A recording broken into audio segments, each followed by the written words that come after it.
Hi everyone, hope all are doing well and welcome back to another video. And today's video, I'm going to share about the US application process timeline, and I'm going to relate it with how I did the things, what time I did them, and how you can expect them to happen for you moving forward.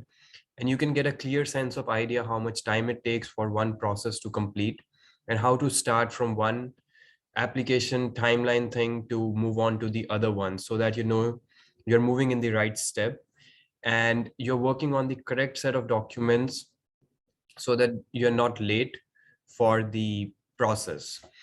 So I do recommend stick till the very end of this video, because again, everything is based on my personal experience, and the whole motivation behind this channel is to help you all out there to avoid the mistakes that I went through, so that your application process goes on smoothly.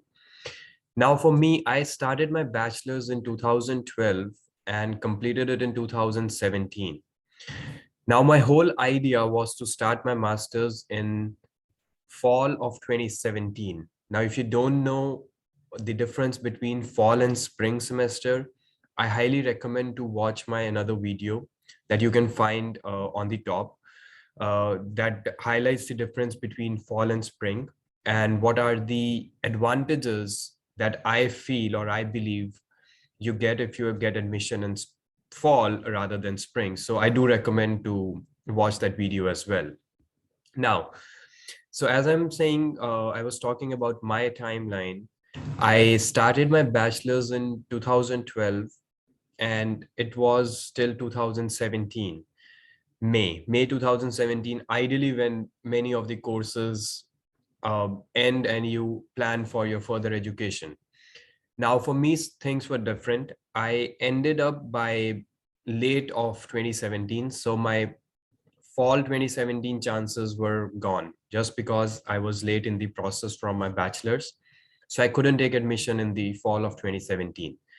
Now, during this phase, as I was in my bachelor's, or if you are also in your bachelor right now or you're planning, what are the things you should be prepared?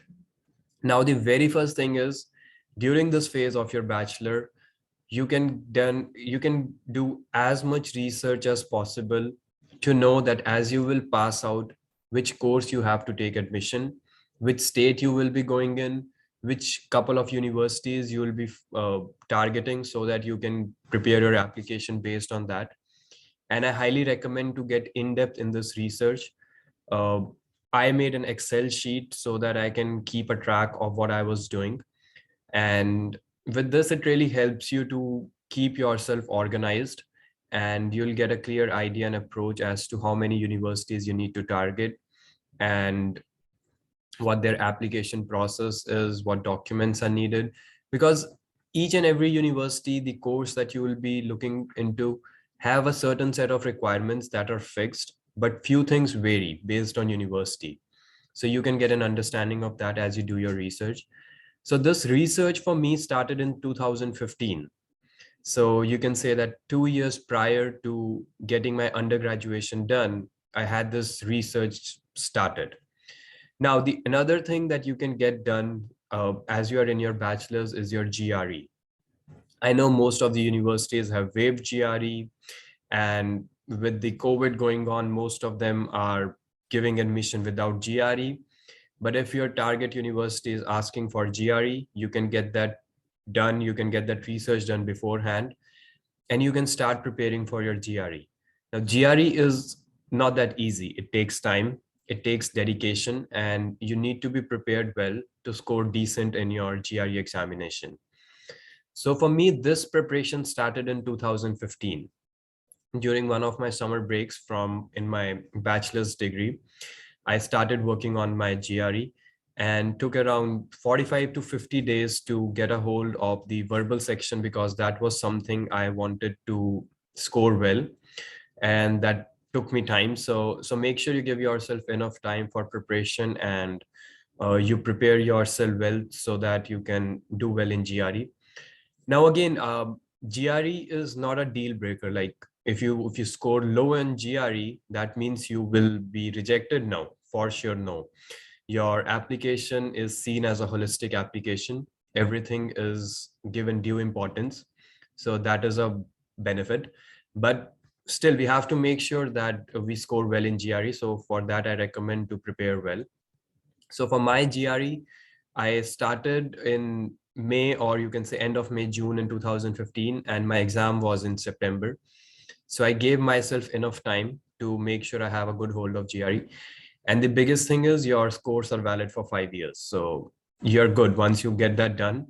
And you know that within the next 5 years, you will be making sure your application for US is submitted. You're good with your GRE. So two things that I got done during my bachelor's was my GRE and the research for the universities. So that's the best to get done. Now, as I graduated in 2017, the next thing was to give IELTS.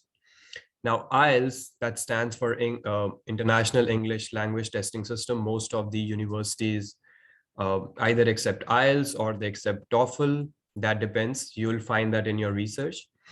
So my next goal was to get IELTS done. Now, IELTS is only valid for 2 years. So make sure you have the right timeline for IELTS. I gave it in end of 2017, once my bachelor's was complete. And IELTS was valid, as I mentioned, it's valid for 2 years. So I knew that by that time I'll be getting my application done. So I was good on IELTS. So three things as of now that I got done was my research complete, my GRE done, and my IELTS done. Now with this, I was able to start my application because these were the basic requirements. You cannot move forward in your process without these test scores. So make sure you get them done. And these are the things that require decent preparation. I was never in the phase that I wanted to give these exams twice, because they not only cost money, they cost a lot of time. And sitting on for these exams again is, I don't never found them to be worth. So make sure you prepare well, don't rush. And if you need any guidance on GRE, how to prepare for GRE or IELTS, I'll be more than happy to answer any questions. Do post them in comments or let me know. Okay, so moving forward, once these were done, you start your application process. Now, a very important thing is your WES evaluation. So what is this is your bachelor's has to be evaluated so that they can be sent to the US university in a GPA format. Now it varies from university to university, but for me, this was a basic requirement.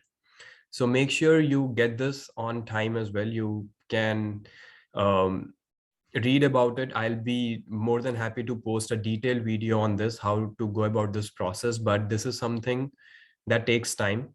So I started this in like 2018 and made sure that everything is on time for that, because the evaluations take time and everything has to be sent to your university in US. So it's a month process, couple of month process. So you have to give time for that. So my application was put to hold like on in 2018. Reason being, my personal statement was missing some few aspects that I feel were very important for me to discuss, but I missed them. So I'll be posting another video on how to make a perfect SOP. And it took me months to make it. So I have an extensive experience when it comes to SOP and how they should be. So I'll be more than happy to share that experience as well. But SOP was the reason why my application was put on hold and I couldn't get admitted in the 2018 fall or spring semester. I made those changes. I ended up getting admission in spring 2019. But luckily, I was planned ahead so that I knew my test scores will be valid for the worst case scenario as well. So that's why I gave my IELTS in 2018, end of 2017, beginning 2018, and GRE in 2015. So these were the basic requirements that you have to follow, and you have to be on time. Make sure that you give yourself enough time and prepare for all these documents. Now, like by the end of 2018, I was able to submit everything. My SOP that was missing, that was left, I submitted that. And then you should give yourself enough time for your application, your visa, to give yourself enough time to go to the embassy to give your visa, and make sure your passport arrives on time, because you can only enter US 10 days prior to the start of your course. So considering all that in mind, make sure you have enough time for all the things to get done, and you're not rushing into things. Now I know covered a lot on this with telling you regarding the dates and everything, but do let me know in comments if you think anything is confusing, if you couldn't follow anything, or anything is confusing with you and you need help with. I'll be more than happy to answer.